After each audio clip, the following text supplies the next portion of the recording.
They say building wealth is a marathon, and in the beginning, it feels exactly like that. Slow, exhausting, and endless. You save, you sacrifice, and yet the numbers barely move.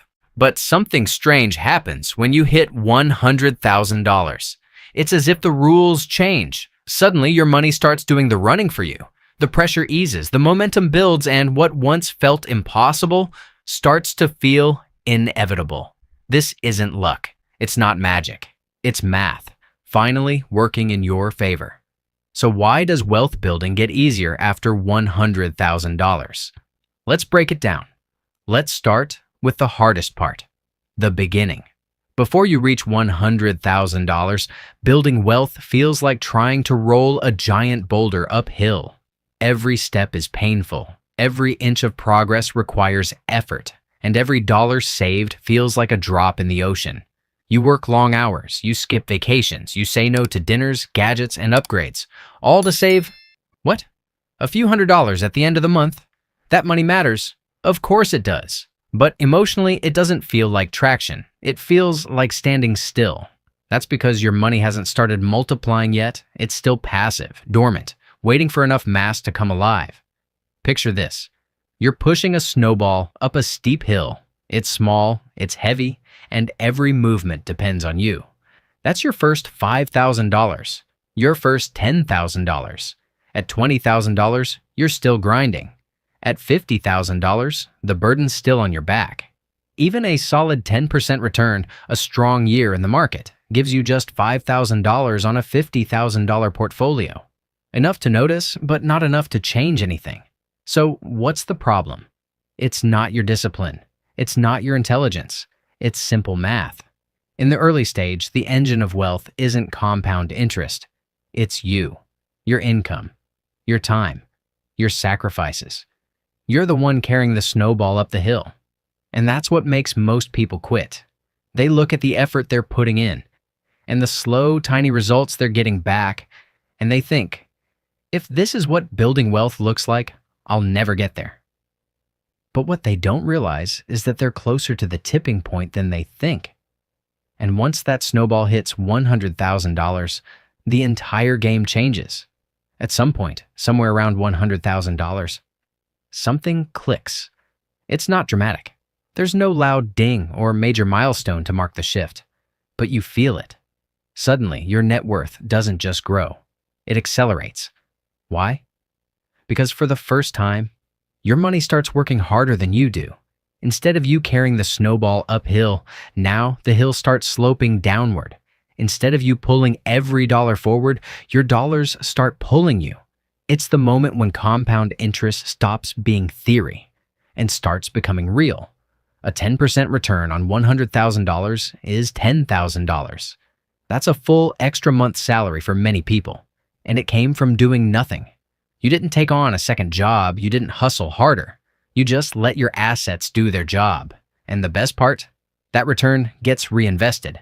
Now your new total on $110,000 compounds next year. The snowball grows faster. The momentum builds deeper. And suddenly you're not pushing anymore. You're steering. And here's where it gets even more powerful. When you reach six figures, something shifts inside you too. You start to see money differently. No longer just as a means of survival, but as a machine. One that, if managed well, produces more money automatically. Your mindset begins to shift from how do I make more to how do I make what I already have work better? You stop thinking of money as the finish line and start seeing it as a force multiplier. And from this point forward, building wealth becomes less about effort and more about structure. But let's make something clear. Just hitting $100,000 won't magically make life easy. It's not a golden ticket. It's not early retirement, but it is the first time the math starts working for you, not against you. And once you're there, once you've felt it, there's no going back. So how do you reach this point faster? That's where the real strategy begins. Reaching $100,000 takes more than discipline. It takes leverage, and there are three main levers that move you forward, faster than effort alone ever could. They are offense, defense, and efficiency. Let's break them down. 1. Offense, increase the flow. And this is the most obvious and most overlooked strategy. Earn more money. It sounds simple, but for many, it feels out of reach. They think, I already work full-time. What else can I do? But offense doesn't always mean getting a second job. It means looking at your income like a faucet. The wider it opens, the faster your wealth fills the tank. Ask for a raise. Negotiate a better contract. Pick up freelance gigs, consulting, tutoring, even flipping furniture or reselling items online. Anything that increases the flow of dollars into your financial system, and don't underestimate skill stacking. Learning a high-value skill, coding, copywriting, digital design, project management, even on the side, can permanently upgrade your earning power, because every extra dollar you earn is more fuel for your snowball. And the earlier you earn it, the more time it has to compound. But offense alone won't get you there, because even the strongest faucet is useless if the bucket is leaking. 2. Defense. Keep the flow in your pocket. Most people lose the game not because they don't earn enough, but because they can't keep what they earn. Defense is about protecting your income from unnecessary losses. It's about plugging the leaks, the subscriptions you forgot about, the lifestyle upgrades you didn't need, the impulse buys that drain your momentum. Think of your money like water flowing through a pipe. Every unnecessary expense is a crack, and every crack slows the filling of your wealth reservoir. This doesn't mean you need to live like a monk, but it does mean you should spend intentionally. Used car over new. Home-brewed coffee over daily $6 lattes. Meal prep instead of takeout 3 nights a week. Track your spending. Cut the noise. Keep the joy. Millionaires aren't millionaires because they spend like celebrities. They're millionaires because they spend like strategists. Defense is about creating a gap, the difference between what you earn and what you keep. That gap is the engine. And the bigger the gap, the faster the engine accelerates. But there's still one more lever. And this one changes everything. 3. Efficiency. Make your money work smarter.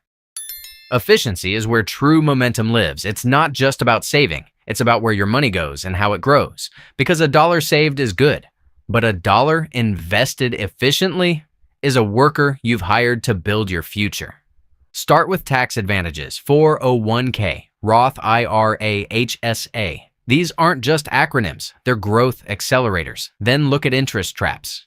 Keeping your emergency fund in a 0.01% savings account is like parking a race car and never starting the engine. Move that money to a high-yield savings account, and suddenly your money starts doing something useful. And don't forget fees. A 1% fee on a mutual fund may sound harmless, but over 30 years, it can cost you 6 figures. Low-cost index funds don't just save you money, they often outperform expensive managers. Finally, automate everything: savings, investments, transfers. Why? Because humans are emotional, and systems don't forget. Efficiency is how your money stops waiting and starts building. Put these 3 levers together: offense, defense, and efficiency, and your journey to 100K shifts from a crawl to a sprint. But now comes the real question: what changes after you hit it? So what exactly changes once you cross the $100,000 mark? The answer lies in something that doesn't get enough attention: the curve. Before $100,000, the wealth curve is flat. Every $100 feels like a personal victory because it is. You're climbing with your hands, you're pushing the weight yourself. But once you hit 6 figures, the curve bends. Not sharply at first, but steadily. And then it begins to rise. Let's put that into perspective. At $10,000, a 10% return earns you $1,000. That's nice, maybe a rent payment, a car repair. At $100,000, that same 10% gives you $10,000. And you didn't lift a finger. Now, imagine $250,000. A 10% gain gives you $25,000, more than the average American's yearly take-home pay. You're no longer trading time for money. You're trading money for more money. And here's where compounding becomes exponential. Every return fuels the next. Every gain gets reinvested. Every new dollar enters the machine and builds on top of the last. Your dollars become tiny employees. They show up every day. They don't sleep. They don't ask for vacation. They just work. And once you have enough of them, they begin to outperform you. Now, the math gets emotional because for the first time in your life, you feel something strange. Relief. The pressure starts to lift. You realize, I'm not the only one carrying this anymore. That feeling, when your net worth grows faster than you can contribute manually, that's when wealth building gets easier. But here's the twist. Reaching $100,000 is a milestone, but it's also a launch pad. Because what happens next depends entirely on how you manage that momentum. After $100,000, the game changes, but not just in your bank account. It changes in your mind. You stop thinking in terms of struggle and start thinking in terms of systems, because before, every step forward felt like a trade-off. Work longer, spend less, delay gratification.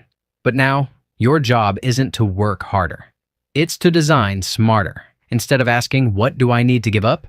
You start asking, what system can I build that runs without me? You begin automating everything. Transfers right after payday. Auto investments into index funds, preset savings into emergency reserves, recurring debt payments to kill interest quietly in the background. Each of these becomes a gear in your wealth engine, and the less you have to think about them, the faster the machine runs. At this stage, wealth building becomes less about daily willpower and more about removing friction. You build guardrails, not restrictions. You create habits, not punishments. You stop trying to outrun bad spending and start eliminating the need for decision-making altogether. Because the truth is, systems don't get tired. They don't get emotional. They don't scroll through sales apps or justify impulse buys at checkout. They just work. Silently. Consistently. Reliably. And that's the real secret of the wealthy. They don't rely on willpower. They rely on architecture. The structure holds everything together. It protects momentum. It removes doubt, and it keeps the snowball rolling, even when you're not looking. But there's another transformation happening beneath the surface. Not just how your money works, but how you think about money. Something powerful happens when you see six figures in your account, not just in your finances, but in your identity. You no longer feel like someone chasing money. You start to feel like someone building something bigger than yourself. Your mindset shifts from worker to builder. From income chaser to asset manager. It's subtle, but profound. You stop seeing every dollar as something to spend and start seeing it as a potential employee. $100 isn't just a pair of shoes, it's a seed. One that could grow into $200 or $500 or $1,000 over time. A side gig isn't just extra income anymore. It's a time machine, compressing years of progress into months. Impulse spending starts to feel like sabotage, and strategy starts to feel like freedom. You think twice. Not because you're cheap, but because now you understand opportunity cost. That $50 dinner out? That's not just a night out. It's the cost of delaying your next milestone. That $200 subscription you don't use? It's not just wasted cash. It's dead weight holding back your momentum. You begin asking new questions. Is this purchase moving me forward or slowing me down? Is this habit building wealth or burning it? What's the long-term echo of today's decision? And those questions shape everything. Your time, your goals, your risk tolerance, even your relationships with money, people, and future self. Because the builder doesn't just ask, how much can I make? They ask, what am I building? And how strong is the foundation? This is why the path gets easier. Not because life becomes simple, but because you become more powerful, more intentional, more focused, more strategic. And when that mindset takes root, something amazing happens. You stop fearing financial setbacks because you've built a system strong enough to recover. You stop envying overnight success stories because you know your path is sustainable. You stop asking, can I become wealthy? And start asking, how far can this really go? That's the shift, and it's available to anyone, as long as they make it past the hardest part, the beginning. So why does building wealth get easier after $100,000?